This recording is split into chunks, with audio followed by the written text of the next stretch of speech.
Hey, hey, hi, hi, ho, ho, Harry here from an undisclosed location in the south central part of the US. I'll just leave it at that. But one clue would be I'm actually real near Ed Tittle and I'm away from the Pacific Northwest range. So a couple of thoughts. You have joined us today for yet another MSP Tech Talk academic lecture, and I've got the right people I'll introduce in a moment because these are thinking people who actually have academic backgrounds. So we're thinking the right way.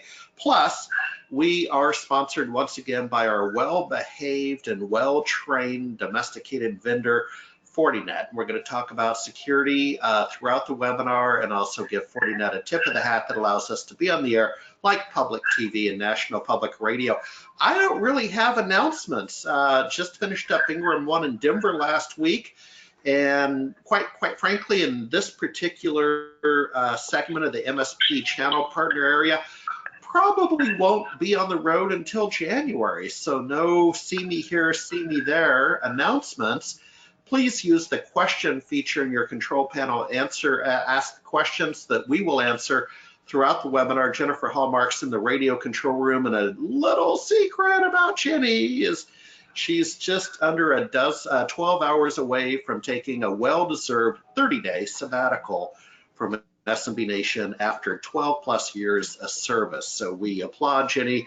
We'll see her after the holiday season. Let's jump into it.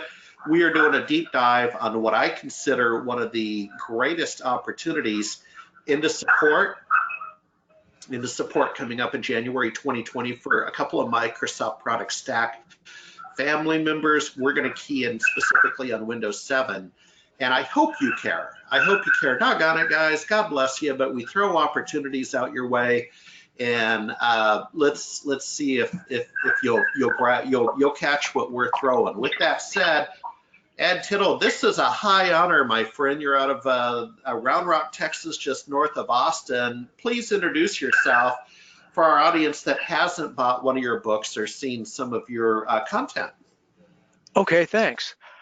My name is Ed Tittle. I'm a longtime Windows watcher and writer. I've been an instructor, a consultant, a programmer, and a few other jobs that can't be mentioned in polite conversation.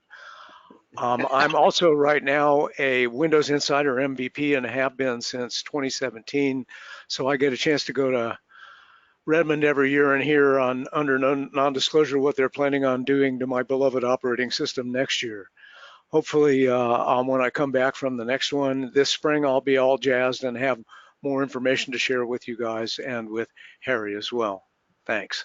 All right, Ed, and I'll tell you that the MVP status, folks, is an earned designation versus like, and my panelists will relate to this, you go give a keynote at a college graduation, they make you a PhD of letters. That is a unearned designation. So congratulations. And we're back with Frank Olhurst. Frank, for audience members that I can't believe they wouldn't know you by now. You've been very loyal and faithful in our community, helping us out. Please introduce yourself, my friend. Well, thanks for the semi-introduction there, Harry. I'm Frank Olhurst. I've known Harry for 20 years now, and I've been playing around in the emerging technology space for some time. In other words, I write about emerging technology, I cover emerging technology, I look for disruptive technology, and I write about it, and I'm an analyst.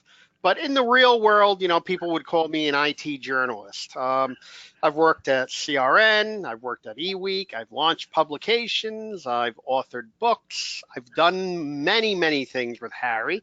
I've known Ed for a long time, and I think today we're really here to talk about, you know, the opportunities that end of life is going to bring us with the Windows ecosystem of, you know, one of our favorite versions of Windows. So I'm going to hand this back over to Harry and let him really talk about what counts and not waste your time on me. There you go. Well, they say that's what a good journalist does, is they're not part of the story. I typically break the rules, but here we go. So I want to take a look back. The SMB Nation community will recall that we made a big play back in 14, started in 13, I believe it was, and it came to fruition in 14, April of 2014, was the end of life EOL of Windows XP. And I do want to make a fine distinction. EOL, end of life, EOS, end of support. And so EOL typically follows EOS. And the play that we did was we did a startup called XP Migrations. You're seeing the screen from a labor market platform we use called Work Market. And we went whole hog in. Sadly, I cannot report it was the most profitable venture startup I did, but we went all in, and I did have the backing of Microsoft OEM on Dell team about this. And the basic motion was, and it applies today, two things. The reason we went with a labor market is we looked at the SMB Nation community of 50,000 MSPs to be our source of Windows XP temps, for lack of a better word. Panelists, if you don't mind, if you can mute out if you're not speaking, a little bit of AM radio going on. Appreciate you muting out. And so what we thought was you would have excess capacity as an SMB Nation member, 10 hours a week, 5 hours a week. So we were going to basically arbitrage your excess capacity and say, hey, Ed, I have a gig in Dallas, a 2-day Windows XP migration gig. We're going to put fresh PCs in. Are you interested? Ed would say, sure, I'm interested. I'll go up to Dallas for 2 days and do a gig. That was the idea. The free market did not reward us with that thinking. That's what startups are about. So I just share the context on two things on this slide. One is end of life, EOL versus EOS. Number two, the play in the XP migration day and lessons learned. So it's not a labor market play. It's going to be a relationship play with clients. And gentlemen, any context you would like to add, but my fingertips are still singed on my balance sheet from that investment round. God bless Windows XP. All right. Well, I left him speechless. That is a rare act with these guys. All right, let's get it. I think people want to talk about the good stuff. So let's get into the good stuff. Is this Windows XP migration all over again? Here's my take on bullet point number one. We'll go around the horn.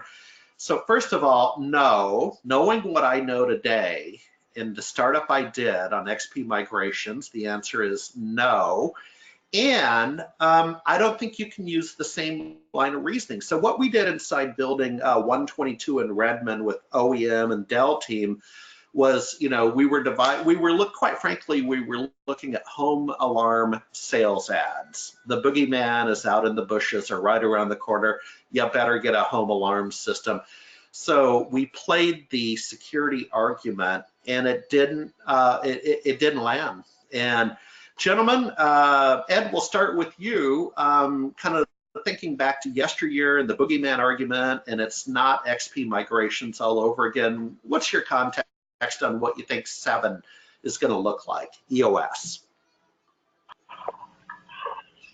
I think the biggest advantage that people are going to get from making the move from 7 to 10 is that they're going to be dealing with a more robust and more stable environment, and they're not going to have to fiddle quite as much with innards of the OS as they did in the Windows 7 day.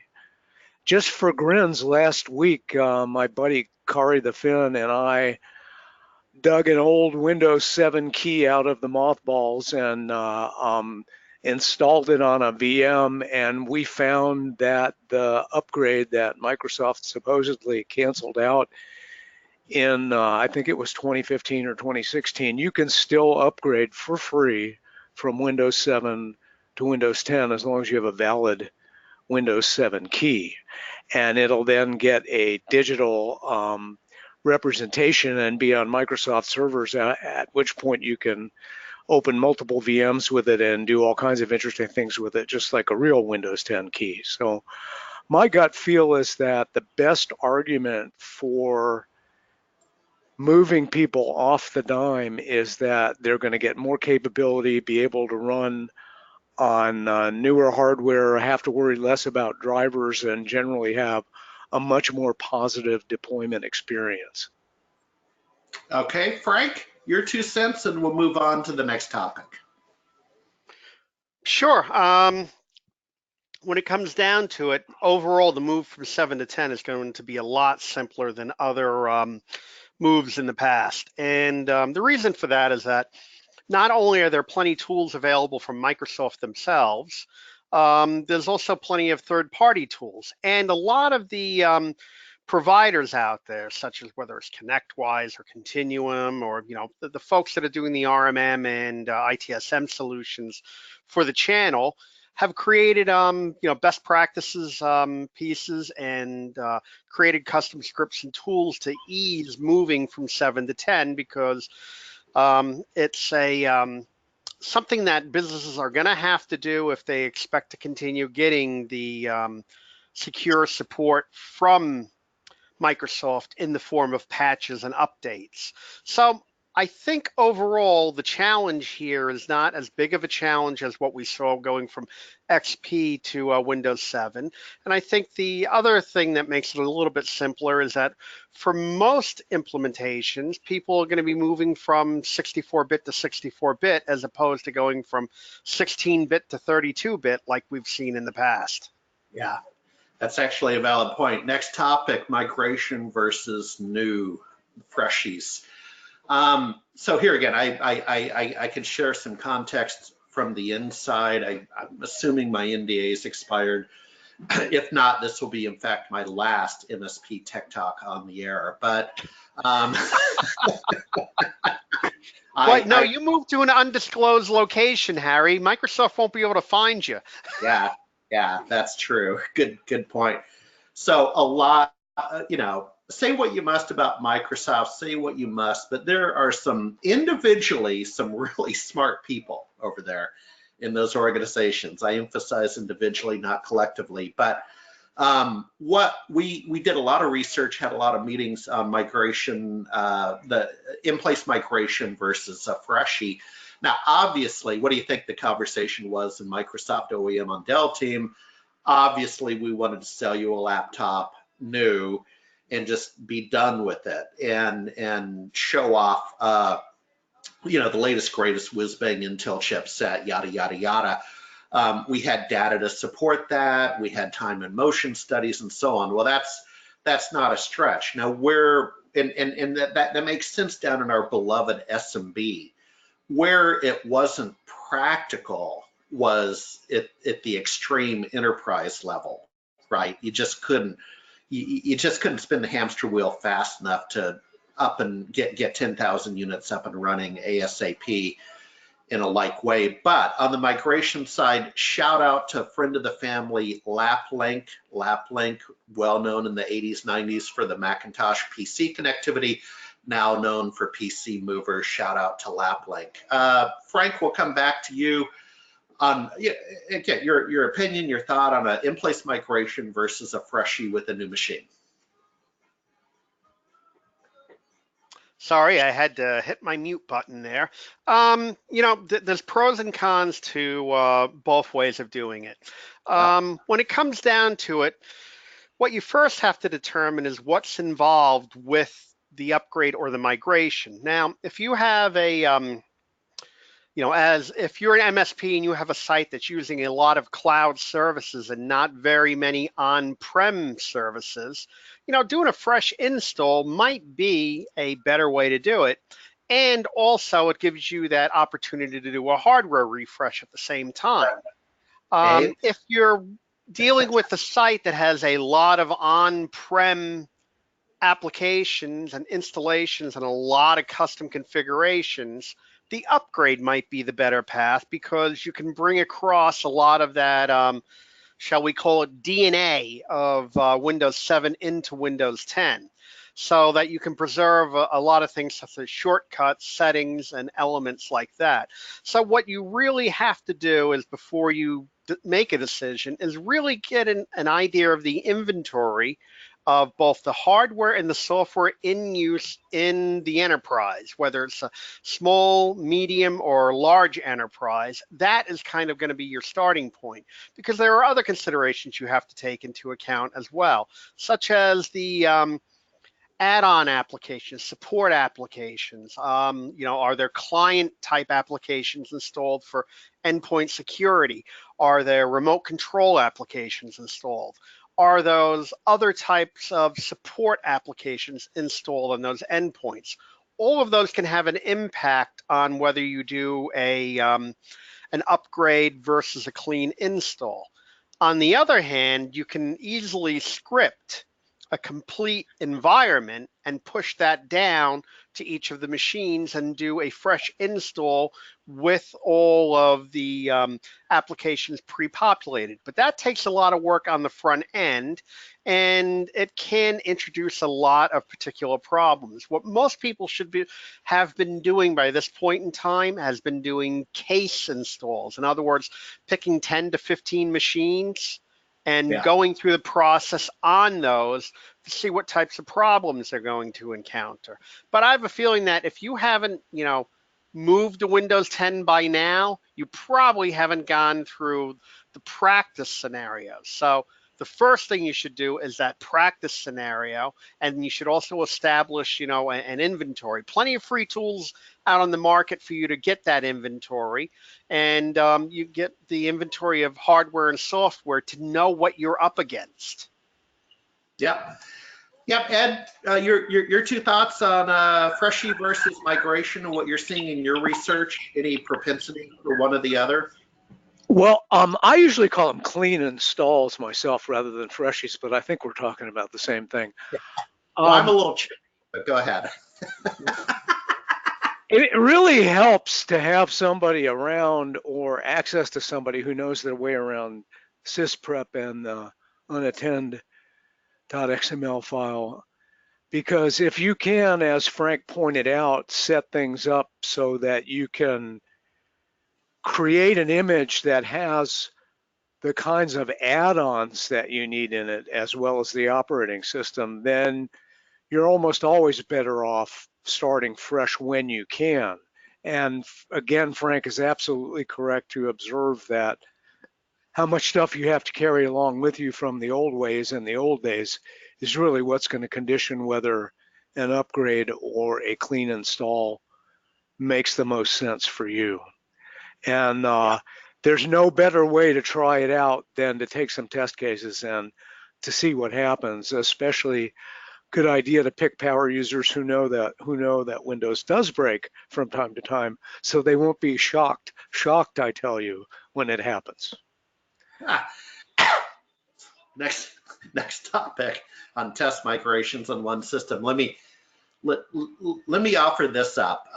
Again, I fancy myself having a modest academic background, taught adjunct in the MCSE era and beyond at Seattle Pacific U at night.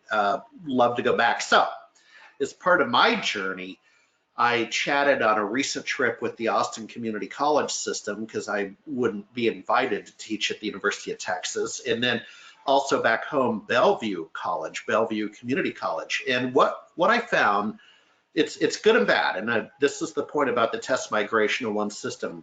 The bad news is the academic community at both of those colleges significantly lags behind with respect to currency, the current operating systems. So in Austin, they literally had XP listed, and in Bellevue, home of Microsoft, essentially Windows 7 was their curriculum.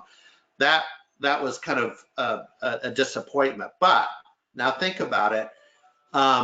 The EOS opportunity in January with these community college kids could very well be that in the hands-on lab, we could maybe nudge the academic community to emphasize the migrations from those legacy systems up to the new systems and have relatively cheap labor ready to go. And I'll come back on this a little bit later on some other slides.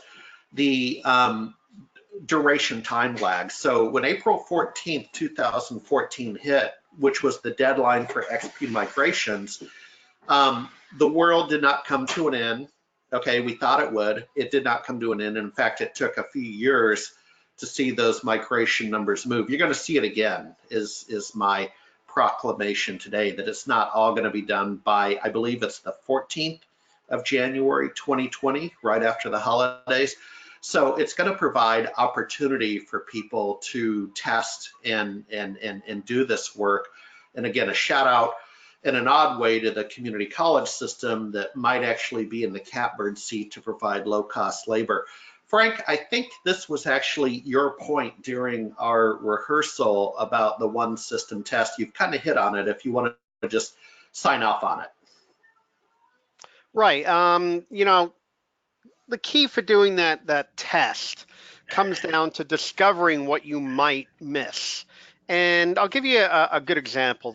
There have been plenty of cases where people have gone through migrations and they overlook something that they think is inconsequential, but turns out being very important to the end user, such as bookmarks in their browser, or even particular types of settings. And you know, you go through a migration and then that help desk phone is ringing the next day. Where are my bookmarks? Or where is this? Or how come this memorized setting isn't there? And that is a situation you really don't want to encounter during a migration. So doing, you know, the idea of doing a test migration on a system helps you to discover those certain things. And, you know, there are many different ways to go about that. But usually one of the simplest ways is to take an existing system, image that onto a spare system, and go through the different migration scenarios on that spare system. And you do that kind of hand in hand with a particular end user. You know, you try the different migrations and then you show the results to the end user. It can be time consuming on the front end, but the amount of time that it saves you on the back end is exponential. So, you know, it's always good to, you know, test and plan before executing. I mean, what was the old thing that they taught us, you know, when we were getting our MBAs? Every hour of planning saves 7 hours of labor. Think of it that way. Now, as to Harry's other point about, you know, available resources, this might be a good opportunity for, you know, a solution provider that's going through this process for one of their clients to bring on some interns to work with a local college or a local educational facility and offer an internship to get this, you know, kind of orchestrated workforce in place, because when you do these upgrades, it's always good to have somebody on site for people to throw their coffee mugs at when things don't go right. Yeah. Good point. Yeah, Ed, go ahead. If you have thoughts on migration methodologies, or if you want to jump down to registry changes, the choice is yours. I'll take us from one to the other. I will observe that the really good and quite affordable Macrium Reflect backup utility includes the ability to mount a prior backup as a virtual machine. So one strategy that companies could use would be to make sure they have images of the old OS around even after the migration. And then if they find they have to go rooting around in that old image, as Frank pointed out, maybe to grab some settings or preferences or files or whatever it is that didn't quite make it over the barrier, you have a way to get there from here. And even if you don't have that particular product, having access to an older VM version of what you've migrated is a pretty helpful thing to keep at your disposal. Let's go on to the registry point then, and to just take a note that Microsoft has slowly and steadily been backing away from registry cleanup for some time. And that with Windows 10, it's really one of those kinds of things that you can do if you want to, but it doesn't really make that much difference, which I'm sure is as great a relief to Microsoft support as it is to all of us here today. And so you don't really need to worry about it all that much. On the plus side, there's access to an awful lot of good registry tweaking capability now in the form of .reg files, so that if you do need to make changes to specific registry settings, I ran into this the other day when I didn't have USB showing up in power options and realized it was because of an earlier registry tweak that the USB access for what time the device goes to sleep and so forth was not present. All I had to do was run a simple 2-statement reg file. I had it back and was able to deal with it. So you still need to keep some registry smarts. You just don't need to clean it up all that much. Yeah, and I would add by analogy the following. I'm actually a little frustrated about how stuff has been covered up. Not so much the registry, but I took a great deal of pride in the late 90s getting SQL Server certified as an MCSE, so we could, the firm I was with, be a Great Plains Dynamics reseller, and really increase my skill set. And then and SQL, by the way, SQL 2008 is on the list for end of support in January. We'll have a slide on that a little bit later. But then it increased under a 365 world. It increasingly became harder and harder to have direct access to SQL. So and it kind of frustrates me sometimes, to be honest, that the good stuff is harder to get to, man. I'm right there with you. Okay, cool. Frank, retaining the personality on the machine plus rollback protection. Again, I know we're kind of hitting on all these, but let's take this one head on, and then I really am excited about temporary band-aids, the next point. Maintaining that personality of the machine becomes a critical point in some businesses because of the amount of customization the end user is allowed to do. Now, where you have to look at it, you have to look at it from the point of view of what, the company policies are. You have some organizations that pretty much lock down their desktops and limit what the end user can do, which also means limiting what personality changes can be made to the machine. On the flip side, you have other organizations that pretty much have embraced the idea of running everything via, a web application. So they don't care what people do on the endpoint. And you have to kind of take both of those into consideration when it comes to, retaining that personality. Now, there's also a downside to retaining the personality, is that if people are set in certain ways of doing things, they're ignoring what new features might come down the pike. For example, if you're very dedicated to desktop shortcuts and the new start menu might be a better way for you to operate, you're not going to try the new start menu because you're kind of set in your ways. And you as the solution provider have provided a path for a person not to evolve into a new feature set by fully maintaining the personality.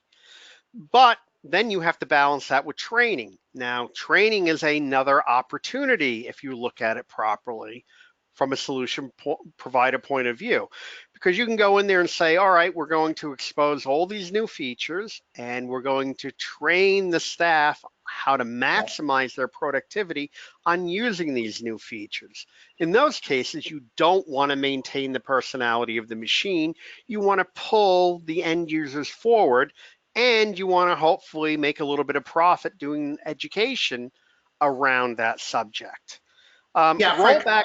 Frank, go ahead. No, go ahead. Well, if you don't mind, let me just hook training, because folks, you'll recall in my S&B Consulting Best Practices 03, and now the How to Be an MSP in 19, I have some conversations about that to challenge you to maybe, I have what we call Brailsford's Rules of 12. So make that an unexpected surprise 12% of your profit. Training is extremely profitable, and make that your bonus. That's your Christmas bonus, 1% a month equals 12. And Frank, that can come from training. That is a reasonable number to tap into to go put a down payment on a new Tesla or something.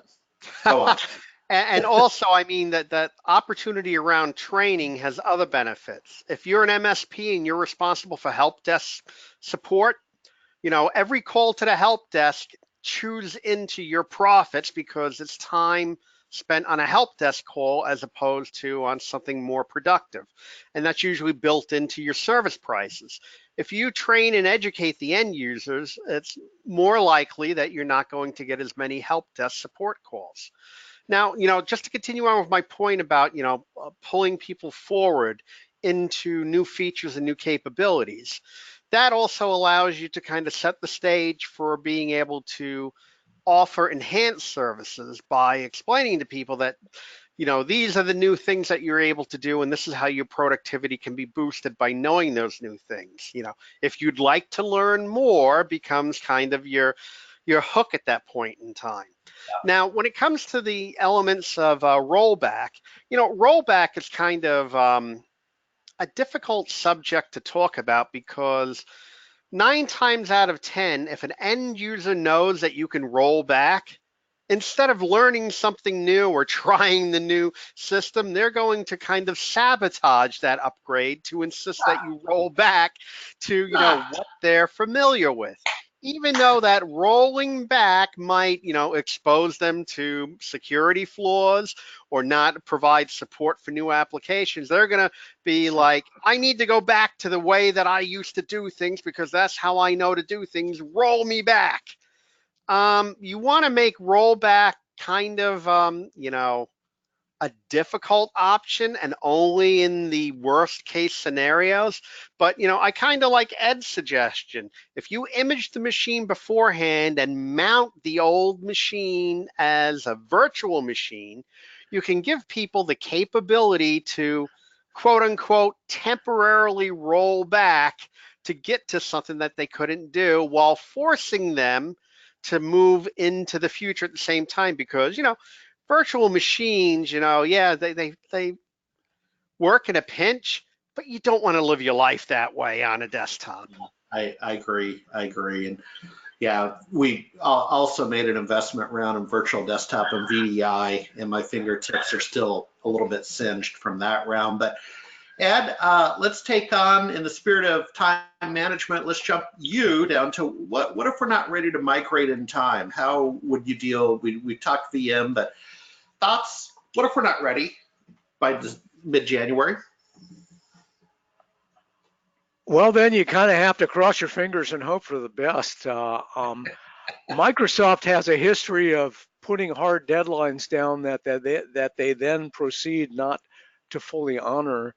In fact, I can recall in 2019 at least 2 upgrades, I should say updates rather, for Windows XP that have come out in cases of dire emergency. I think we can assume that for at least a year after the so-called end of life, that there will be emergency upgrades for Windows 7. Microsoft has also made it very clear that if you sign up for Microsoft 365, which is their bundle of the Windows 10 OS and Office, they will set you up with Windows 7 virtual machines at no additional cost and let you keep running your legacy apps and your stuff that needs Windows 7 in those virtual machines along with all the other stuff that you get. So I'm not sure if that's a Band-Aid or if it's a cover-up in modern political parlance, but it sure is one of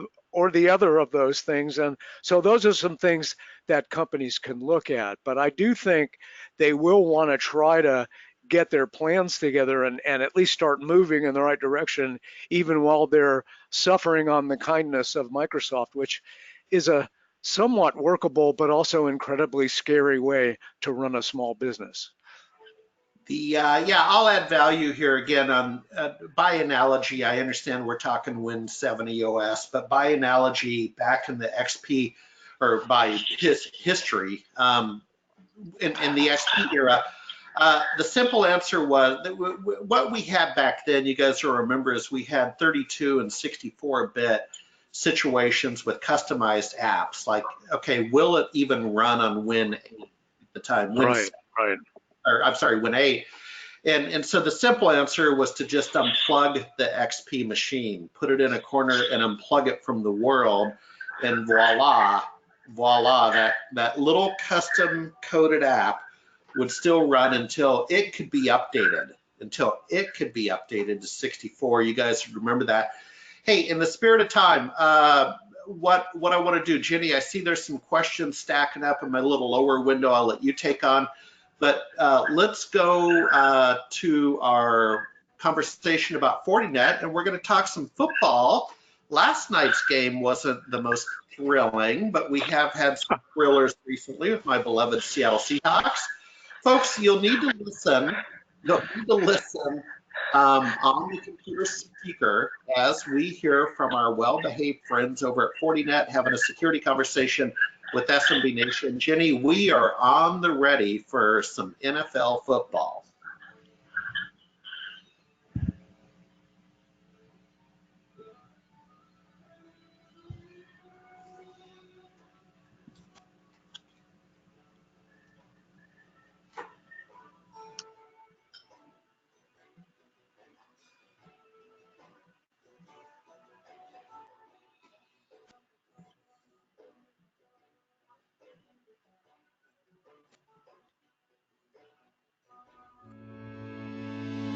We've had a lot of success, won a lot of big games here at Heinz Field, and part of our success has been the fans getting involved. They're investing in our success, and we're paying that back by giving them great connections to the team, to information, to the game itself. Steelers Nation Unite is our official fan loyalty program. It's very simple to sign up. It's a digital program where you qualify for various experiences by earning yards through just normal fan activities. We utilize technology, and specifically Wi-Fi technology, to allow them to check in to RSVP, to let us know that they're the individual that's sitting in the seat or entering our building. We're interested in understanding our fans better and catering to them as it relates to what they want and what their needs are. That goes anywhere from providing opportunities with sponsorships, as well as picking the songs that go on the scoreboard and interacting with us on social channels. Our decision to bring Wi-Fi into Heinz Field, that's one that we thought about for a long period of time. We did that thoughtfully. We are a brand that when we go somewhere, we've got to go there with quality and with assurance that it's going to be done very, very well. The Fortinet firewall solution is protecting all business lines in our organization. That's anywhere from ticketing, marketing, stadium operations, security, and of course football. When we were evaluating Wi-Fi providing solutions, we had a number of competitive bids. The thing that stood out with Fortinet's Wi-Fi, I was blown away by the speed and the capacity of the network, their attention to detail, and the intimate knowledge of the building that they wanted to gain. They were under seats, they were crawling in crawl spaces in the building. They cared about how the system worked for fans and how it worked for the Steelers organization. And that's what set them apart from all the other competitors and all the other technologies out there. The Pittsburgh Steelers are obviously known historically for our legendary defense. The cornerstone of that defense was built on Joe Green. We look at Fortinet to be that cornerstone with us.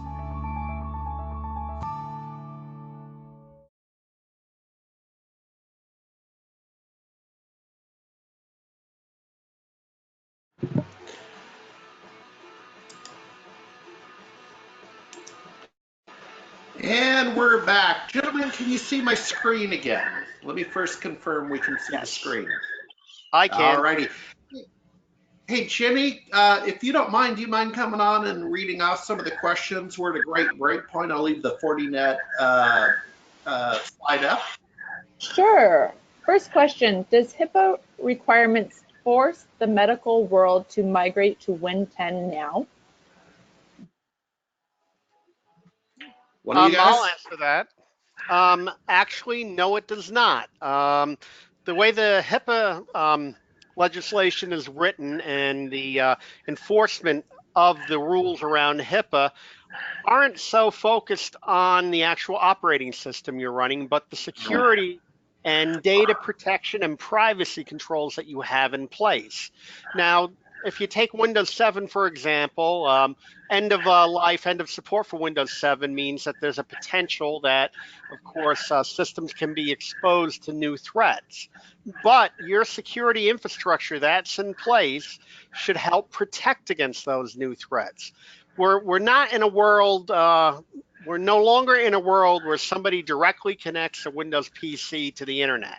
There is going to be some sort of a security appliance, some sort of security posture involved, especially if you're in an industry that is driven by compliance. So I wouldn't use, HIPAA as an argument to force upgrades, but I would say that you are less likely to fall victim to ransomware and other threats if you upgrade to Windows 10 because you have a better security posture. So I would look at it from that point of view. Good question. Thanks so much. Okay, next question. I will have a number of 32-bit Win 7 PCs to migrate, hopefully to 64-bit. Any suggestions? Ed, do you want to be the lead dog? Yeah, if you get the Windows Update Assistant for Windows 10 from the Download Windows 10 page, it actually runs a pre-install compatibility check, and it will check to make sure. I mean, there's a variety of different kinds of instructions that your CPU has to be able to handle. There's a certain kind of binary isolation that has to be supported at the chip level, and things like that that would work with Windows 7 but would not work with Windows 10. So the main thing to do is to check to make sure that the hardware is compatible. If the hardware is compatible, and it has been for PCs that I have here in my office right now that go back as far as 2012 in terms of purchase date, you will have no problems upgrading to Windows 10. I've got it running on all of my PCs here in the office, and some of them started out as 32-bit installations way back when. I would also add that the Windows 10 Compatibility Wizard has evolved into a wonderful tool that allows you to look at these applications from that point of view, and even, if need be, run a particular application in a quote-unquote virtual machine to make it work, a 16-bit or 32-bit application work in the 64-bit environment. They've come a long way with that Compatibility Wizard. Jenny, next. Great. Talking about Band-Aids, StarDock Start 10 provides a Win 7 start menu in Win 10. I think that's just a comment. Okay. Talking about desktop OS, and I'm wondering about the scenario with Windows Server 2012 R2 and Windows 7 migration. What's the best process? Server first, then workstation? Will you cover that? We can cover it now, gents. You want to tackle that, Ed? Sure. The gotchas that come with server migration are different from the gotchas that come with desktop migration. Yeah. In general, what we need from a server goes to more people and matters more to all of them than what's running on a one-by-one desktop basis. So my inclination would be to get going on the server first and foremost, and to make sure that that gets handled. After that, you can start, as we mentioned earlier, with some of the test scenarios and some of the trial deployments with your desktops and get them up and running. But in general, because the server is something that everybody shares, it's also more important for that reason. I would also add that, there's a lot more tools and support available for the Windows Server 2012/R2 type migration scenarios. I would treat these as two completely different projects when it comes down to it, because there's many different options available when it comes to a server migration. You might even want to look into moving over to Azure at that point in time, or tackle, a server migration in a different type of fashion than you will with a desktop. Desktops remain relatively static from the end user's point of view. In other words, you have to give them that portal into their applications to be able to do things. Server is a whole different beast altogether because of how it for what it does. It serves up applications. Also, if you look at Windows Server 2012, you look at what it's being used for. I mean, do you have Exchange up there? Are you running SQL Server? Where is AD provisioned? What are you using Server 2012 actually for? And you might want to look into alternative ways to move into the future by looking at either hosted solutions or something like Azure, or even embracing, M365 at that point in time for Exchange and your document and data management possibilities. Server does so many different things than the desktop does. So you have to look at it under a completely different set of circumstances. And also, even though, it's coming to end of life, Microsoft will be supporting 2012 R2 for a lot longer than they will Windows 7. Yep. And Ginny, I got your side note to kind of back away from that window. I am not used to sun in the winter, so folks, forgive me. I am working out the lighting. I'm in a place where there's actually sun versus Seattle, so forgive me. Thank you, Ginny, for the side note. Ginny, next question. I'm happy to take all these questions because I think that's where a webinar should go. We have a couple more slides, but I can certainly speed up the slides to keep us honest. Ginny, next question. What was the product that Ed mentioned that allows an image to be mounted as a VM? It's a product from Macrium software called Macrium Reflect, and the facility within Macrium Reflect that does this is called VI Boot, Victor Indigo Boot. And essentially, when you capture an image file through the backup facility, it then provides a way to mount it as a virtual machine inside a Hyper-V. And I just want to add that there are other VM products on the market that also have a similar capability. That Macrium isn't unique in that, but they have pulled off a very, very clean way to make that happen. And from a price perspective, it's pretty hard to beat what Macrium does. Right. Can you talk about upgrading?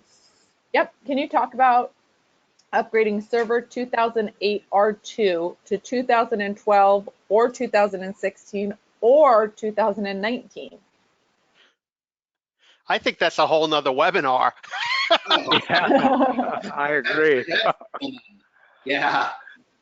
Yeah, we in the spirit of time, folks, we might have to table that one. But Ginny, if you could make a side note, that actually could be another webinar. Next question, Ginny. Yep, we got one last. There is also the free Microsoft Disk to VHD application. Right. Yeah. Just a comment, and that was the last question there, or comment. All right. Okay, well let's keep going. We're back with the good stuff. Let me lean in, as they say. What are the challenges? 32-bit dead, need to go to 64-bit. We had a hint about the Compatibility Wizard. Gentlemen, let's kind of talk about the different bit classes, if you will. I go back to, I believe, 8-bit. Kids won't get that. But Frank, I'll let you lead on this since you were already kind of talking about that on a prior slide. Well, when we went from XP to Windows 7, we moved from the 16-bit world to the 32-bit world pretty rapidly when it came down to it. And people were very quick to embrace 32-bit because of the backward compatibility provided by Windows 7. Moving from 32-bit to 64-bit is actually a much easier transition than going from 16-bit to 32-bit. And, there's a lot of reasons behind that when it comes to, addressable memory space and just how things are handled under the hood. It's very likely that anything that runs under 32-bit is going to run fine under Windows 10 64-bit. But that Windows Compatibility Wizard is there for a reason. And for those, applications that get a little wonky in a 64-bit environment, the Compatibility Wizard does provide, ways to make sure that 32-bit applications will run absolutely fine. I've run, 32-bit versions of like AutoCAD and applications like that on 64-bit machines using the Compatibility Wizard and have really encountered no significant issues that make it unworkable. So I don't think we have to worry as much from a support point of view going from 32-bit to 64-bit as we did from 16-bit to 32-bit. Ed, Let me interject something though, and say also that you can't upgrade from 32 to 64-bit. This is one case where you must perform a clean install of the OS. It won't let you transition from a 32-bit view of all the libraries and DLLs and linkables that are in the runtime environment that are 32-bit and automatically turn them into 64-bit. This is a case where if you do want to make the switch, even though, as Frank observed, you can run the software you need and do the stuff you want to do, that's 32-bit just fine in a 64-bit environment. You do have to jump through a couple of hoops at least to get that 64-bit environment set up and running in the first place. That said, it's just like installing Windows, so it's really not that big of a deal. All righty. You cannot use the stability argument to migrate your SMB clients. That was one that was definitely one of our talking points back in XP. Frank, we'll start with you. You cannot use the stability argument, and it must be because Windows 7 has proved to be a very stable environment. We rarely see the blue screen of death on Windows 7. It can happen, but and Windows 10 is that much more secure and stable than Windows 7. But when you look at it purely from stability, you don't need to move to Windows 10 to garner that stability until you interject a different argument. If stability is predicated by security, if you want to make sure that your system is going to be as stable as possible, you have to make sure it has the latest security patches. And let's throw out a real fear out there, and that's one called ransomware. Windows 10, with its various patches and updates, is going to be better equipped to prevent ransomware than a Windows 7 environment will be.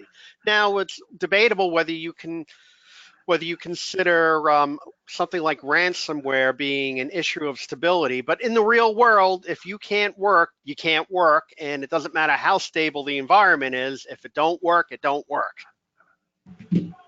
There you go.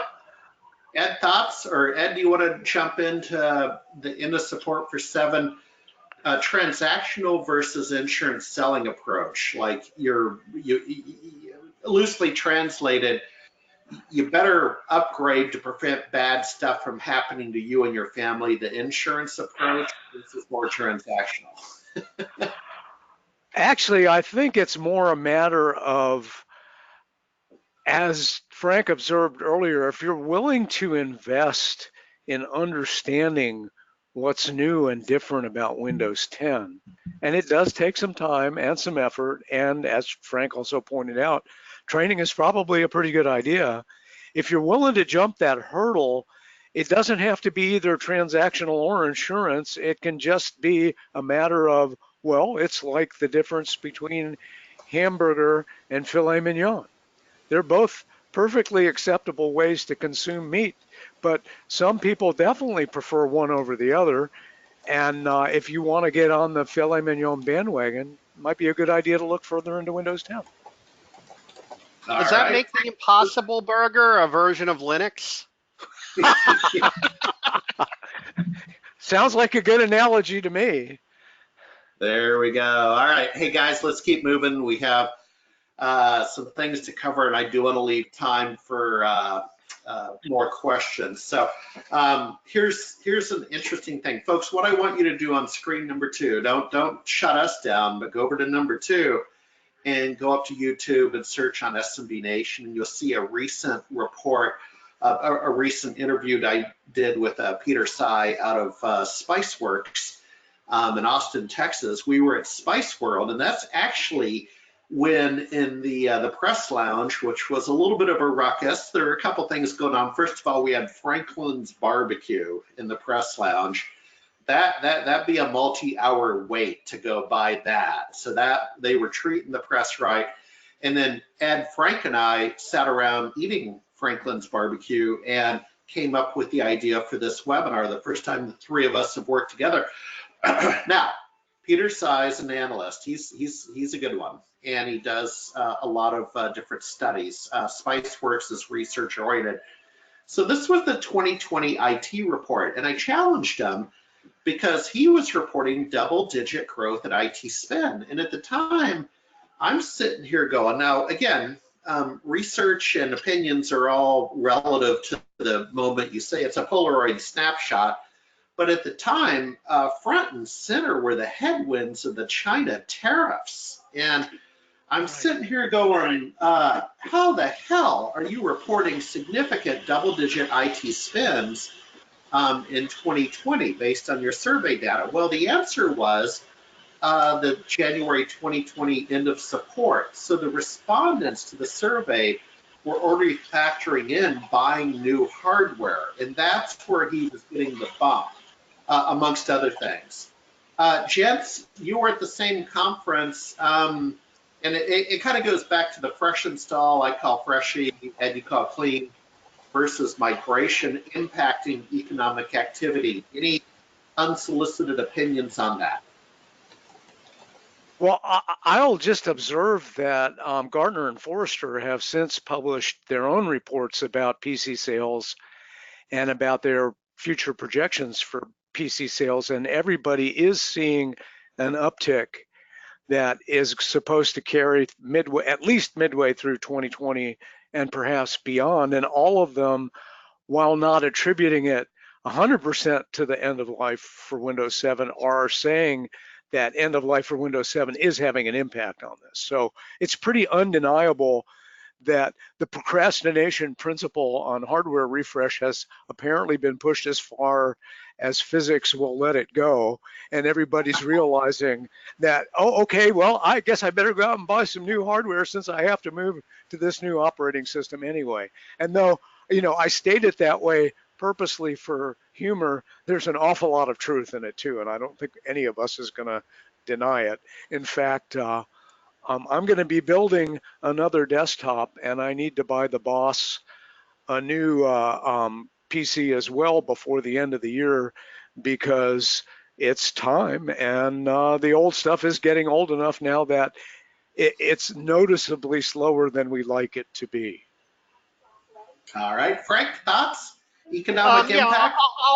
I'll add to that. I was recently at the Continuum Navigate event, and I had the opportunity to speak with the folks at Continuum. I spoke to people at ConnectWise. I spoke to people at Datto. I spoke to people at SplashTop. A bunch of different executives from these various companies, and we were talking about this refresh cycle when it came down to it, and it's very much on the mind of their customers, which are pretty much the MSPs and solution providers out there. And the consensus was that going through the pain of this upgrade might be eased by deploying new hardware. Now, hardware has gotten cheaper than ever. The value proposition of deploying new hardware has gotten better than it has ever been in the past because of the feature sets that you get from the hardware at a very low cost. And also the whole idea of, imaging up the existing PCs into a repository and then migrating the applications onto new hardware might be a better path forward.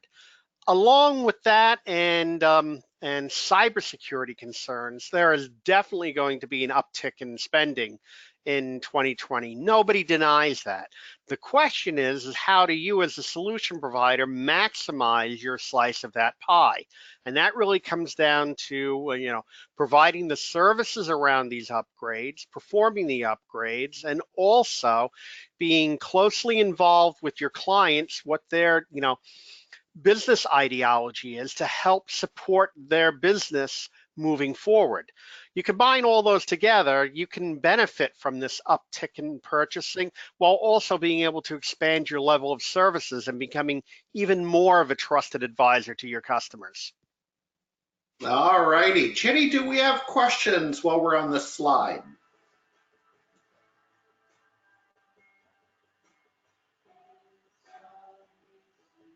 We currently don't have questions. We do. Yeah, we do not. Nope, we can keep going. Okie dokie. Well, folks, be thinking about some final questions, just a sanity check. We are at 3 minutes after the hour. Hey, if for some reason we get through this a little early, no one's ever complained about that. Let's move on. Gents, as we were preparing this, we have a pound of research is worth a ton of prevention, or some analogy there. Frank, go. Research on those who have tried and failed. What seems to be the common theme when it comes to failures is the lack of proper preparation or rushing into doing this upgrade. I think people take for granted that the tools that are available to do these upgrades or transitions are just so good that they don't have to worry about anything. The truth of the matter is there are always exceptions to the rule. And the only way that you're going to avoid failure is to not only, gather up all of the relevant intelligence that you need, but it's also going to come to the point of you actually have to try before you promise. So you want to practice doing a transition and you want to try and fail. This way you can know what to look out for and avoid those failures. Now, some of the common failures around Windows Server come everything down from losing the user accounts because you've corrupted AD, or you've damaged Exchange, or you've done something that is a horrible failure simply because you did not go through the pain of practice and have read all of the little notes around what you need to do when you do an upgrade. And it's like the Boy Scouts motto, be prepared. Ed, thoughts from your long and distinguished career? Well, I'll just observe that it's better to fail in private in your own test lab than it is to fail massively in public during a deployment window over to the holiday weekend. So I'm just going to take what Frank said and make it a little bit more pointed. You really aren't going to know what the gotchas are for your environment until you go through the exercise a few times and feel the pain for yourself. And as I said before, it's much better to fail in private than it is to fail in public. So I suggest you get on that right away. Yeah, and I'll add value. Hopefully that I, constantly use analogies from the healthcare sector to IT. And so if you think about take oncology, and we try something that doesn't work, we try something that doesn't work, we try, it's as much an art, more of an art than a science in certain areas of healthcare, right? Now we are starting to kind of control diabetes and other things, but the analogy carries through that just research. I want a doctor that reads medical journals would be the other thought. and you don't want the end result to be, yes, the operation was a success, but the patient died. Right. Yeah. Right. Yeah, there's a little bit of that. Hey, on the tip of the hat, it's not the main purpose of our conversation today on server and in SQL Server, but I do want to see if I can get this to show on the screen. Hang on. So that's a photo I took at Ingram One last week in Denver, Colorado. They had a As a Service Cafe. On the side is a server rack. On the bottom is a computer technician on his knees using a laptop to do some configuration. And in fact, the server technician is wearing a hat. So a tip of the hat to server side. And gents, and in all seriousness, we have all been there, okay, on the floor. Praying to the server god, please That's boot. right. So we're keeping it real. That's why I like the pull-out drawers. This is the final slide. I don't know if you want to take on the server EOS or SQL EOS. Any comments? And then we'll see if Jenny has final question. I would like to add a couple of asides and a couple of comments. First of all, what I want to say out there to the audience, especially the solution providers, MSPs, MSSPs, integrators, whoever you may be, this you have to look at this this upgrade cycle to Windows 10 as a much larger opportunity than just upgrading users' endpoints. It introduces a whole ecosystem of other services. Think about it from this point of view. If you're going to go in and you're going to do these upgrades to move people from Windows 7 to Windows 10, you know what? You might want to also mention to your clients, hey, maybe now's a good time to do some penetration testing. Maybe now's a good time to look at how your policies are set up for security. Maybe now's a good time to look at what you're doing as a firewall. Maybe now's a good time to start talking about, software-defined networking or software-defined storage. Maybe now's a good time to talk about leveraging more cloud services. Maybe now is a good time to talk about, deploying a remote monitoring and management system, allowing you as that solution provider to potentially evolve into the security expert and an MSP if need be. Because if you're going to go in and do something that is so critical to the business, you want to make sure that you are felt as a valuable resource to that business to help guide them through the future, not just flicking a switch, hey, you're Windows 10 now instead of Windows 7. You want to try and bring that level of comfort of what you're able to do to your clients to build a better relationship. And there's no better foundation than to build a better relationship than success on a desktop upgrade. Because if you do what you say you're going to do and you do it right, it builds that confidence with your customer, and then it's time to move into other services. That's my rant for this webinar. I'll let everyone else talk now. Yeah, and we're going to give you the final word. What is your rant, sir? My rant would be that as you're working with your clients to get them from 7 to 10 and to get those desktops up and running, it's a good idea also to get a sense of what they're using those desktops for. Frank touched on something very important when he talked about moving into the cloud and moving into even Azure perhaps and Azure instances as a way to take what's going on in the server room now and virtualize it completely. But all that virtualization and all that stuff in the server room is designed to make the people running those desktops more productive. So if at the same time you can figure out ways that they could be doing what they're already doing, either faster, better, or cheaper, you can win an awful lot of appreciation and perhaps some future business by helping them figure out how to do what they're already doing better, faster, and cheaper.